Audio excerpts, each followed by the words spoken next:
Friends, எல்லோரும் எப்படி இருக்கீங்க? நல்லா இருக்கீங்களா? இன்றைக்கி நம்ம பார்க்க போகிற வீடியோ வந்து இன்ஸ்கர்ட், அதாவது உள்பாவடையோட லென்த் வந்து எப்படி கம்மி பண்ணலாம் அப்படிங்கிறத மாதிரி பார்க்கலாம். பாருங்கள், நான் இன்ஸ்கர்ட் போட்டிருக்கேன். நான் எப்படி கட் பண்ணுறேன்னு பாருங்கள். கீழே வந்து அந்த லேஸ் மாடல் இருக்குது பார்த்தீங்களா, அதை நம்ம கட் பண்ணிட்டோன்னா அந்த பாவடையோட அழகே போயிடும். அதனால் நான் இந்த இன்ஸ்கர்ட்டை வந்து எப்படி லென்த்தை குறைக்கிறேன் அப்படிங்கிறத அந்த வீடியோ பாருங்கள். நான் எந்த ஒரு அளவுமே மெஷர் பண்ணல. நான் வந்து கஸ்டமருக்கு எவ்வளோ தேவை, எவ்வளோ நீளம் தேவை இருந்தால் போதும் அப்படின்னு சொல்லும்போது நான் வந்து அதை வந்து நோட் பண்ணி வச்சுக்கிட்டேன் லைட்டாக. ஸோ அதனால் நான் வந்து இந்த மாதிரி கட் பண்ணுறேன். கட் பண்ணிவிட்டு அந்த லேஸ் மாடல் இருக்கணும்னு சொல்லியிருந்தேன்ல, இப்போ வந்து அதுக்கு மேலே ஒரு சின்ன கட் கொடுத்து அதை ஃபுல்லாக நம்ம வந்து அந்த ஒரு பார்ட்டை வந்து ரிமூவ் பண்ணிக்கலாம். நான் மெஷரிங் டேப் இல்லாமல் லைட்டாக மெஷர் பண்ணிவிட்டு இந்த மாதிரி கட் பண்ணுறேன். நீங்கள் தைக்கும்போது மெஷரிங் டேப்பு யூஸ் பண்ணி அதுக்கப்புறம் லைட்டாக கோடு போட்டு இந்த சாக்கு வச்சு கோடு போட்டு நீங்கள் வந்து எவ்வளோ ஹைட்டு தேவைப்படுது அப்படிங்கிறத மாதிரி மெஷர் பண்ணிவிட்டு எவ்வளோ ஹைட்டு நமக்கு தேவைப்படலை அதையும் நீங்கள் மெஷர் பண்ணிவிட்டு நீங்கள் வந்து இந்த மாதிரி கட் பண்ணிக்கணும். நான் கட் பண்ண பார்ட்டு வந்து நமக்கு தேவைப்படாது, அதனால் நான் வந்து ரிமூவ் பண்ணிக்கிறேன். இப்போ நம்ம ஃபஸ்ட்டு கட் பண்ண பார்த்திங்களா அந்த ஃபுல் பார்ட், அதையும் இதையும் நம்ம வந்து ஜாயின் பண்ண போகிறோம்.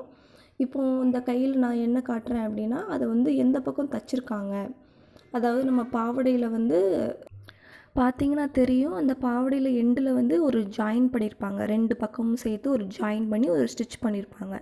அதை தான் நான் இப்போ காட்டுறேன். இப்போ வந்து பாவடையோட ஃப்ரண்ட் சைடு, அதாவது நல்ல பக்கம்னு சொல்லுவாங்க சரியா, உள்பக்கம் இல்லாமல் நல்ல பக்கத்தை வந்து நீங்கள் என்ன பண்ணணும்னா மிஷினில் இப்படி போட்டுட்டு நம்ம வந்து ஒரு லேஸ் கட் பண்ணி வச்சுருந்தோம் பார்த்திங்களா, அந்த கட் பண்ண இடத்துல இருந்து நம்ம வந்து கட் பண்ண இடம் வந்து உள்பக்கமாக வைக்கணும். அப்போ தான் நம்மளுக்கு வந்து ஃபேஸிங்காக தெரியும், நம்மளை பார்த்து தெரியும் பாவடை எப்படி இருக்கு அப்படின்ட்டு சரியா. இப்போது நான் ஸ்டிச் பண்ணுறேன் பாருங்கள்.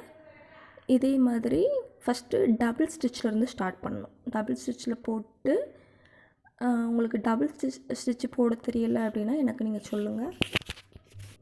இந்த மாதிரி நீங்கள் ரெண்டு கிளாத்தையும் சேமாக வச்சு ஒரே மாதிரியான தையல் வந்து நீங்கள் போடணும்.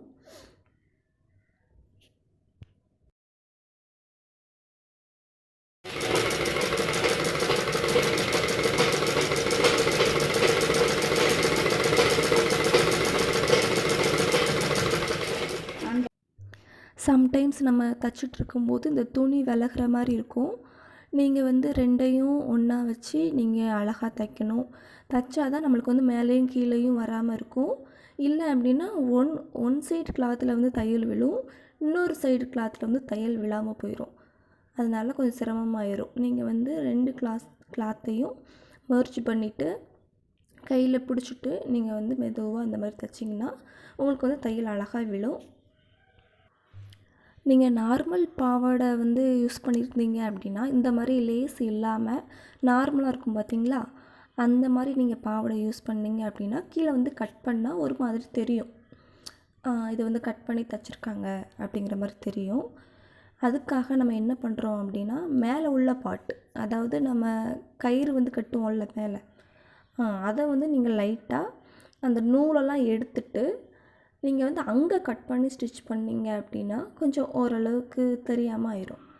உங்களுக்கு தெரியும்னு நினைக்கிறேன். நீங்கள் அந்த பாவாடை வந்து மறுபடியும் நான் நார்மல் பாவாடை ஒரு தடவை போடுங்கக்கா அப்படின்னு நீங்கள் சொல்லியிருந்தீங்க அப்படின்னா நான் கண்டிப்பாக அதையும் நான் உங்களுக்கு ஸ்டிச் பண்ணி காட்டுறேன். இப்போ பார்த்தீங்கன்னா எனக்கு துணி விலகிட்டே இருக்கு. நான் தைக்கும்போது நான் வந்து அதை ஒன் பை ஒன்னாக மெர்ஜ் பண்ணிவிட்டு தைக்கிறேன். இப்போ வந்து நான் என்ன பண்ணியிருக்கேன் அப்படின்னா, இப்போ நம்ம உள் பக்கமாக தைச்சோம்ல, இது வந்து பாவாடையோட ஃபேஸிங், அதாவது நல்ல பக்கம் சேர்ந்துருக்கு. பார்த்திங்கன்னா தெரியும் உங்களுக்கு. நம்ம ஒரு மடிப்பு தையல் போட்டோம் பார்த்திங்களா, இது வந்து படிமான தையல் அப்படின்னு சொல்லுவாங்க. நம்ம நடக்கும்போது அது அந்த அளவுக்கு தெரியக்கூடாது, நம்ம தைச்சிருக்கோம் அப்படிங்கிற ஃபீல் வரக்கூடாது. அதனால் நான் வந்து என்ன பண்ணுறேன் அப்படின்னா இந்த படிமான தையல் இருக்குல்ல, அதை நான் போடுறேன். உங்களுக்கு பார்த்திங்கன்னா தெரியும் நான் வந்து எப்படி வந்து இந்த படிமான தையல் போடுறேன் அப்படின்ட்டு. பார்த்தீங்களா, நான் கை காட்டுறேன் பார்த்தீங்களா, அதில் தான் நீங்கள் கரெக்டாக தையல் போடணும். கீழே வந்து துணி விலகாமல் லைட்டாக ஒரு படிமான தையல் போட்டிங்க அப்படின்னா உங்களுக்கு வந்து துணி வந்து விலகாமல் ஸ்ட்ராங்காக நம்ம பாவாடை வந்து எப்படி நிற்கிதோ அதே மாதிரி அழகாக நிற்கும்.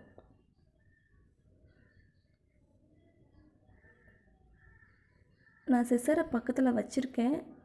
இங்கே வந்து குட்டி பசங்களாம் இருக்காங்க, அதனால நான் பக்கத்தில் வச்சுருக்கேன், அவங்க எடுத்துகிட்டு போயிடுவாங்கன்ட்டு.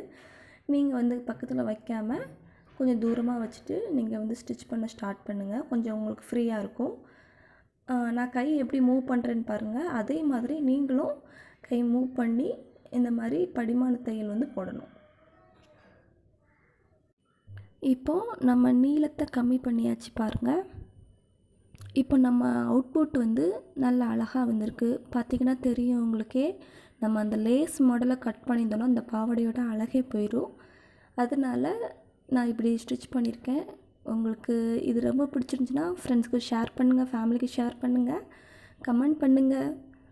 இந்த மாதிரி உங்களுக்கு நிறைய வீடியோஸ் நான் வந்து மேக் பண்ணி போடுறேன். Okay, thank you so much.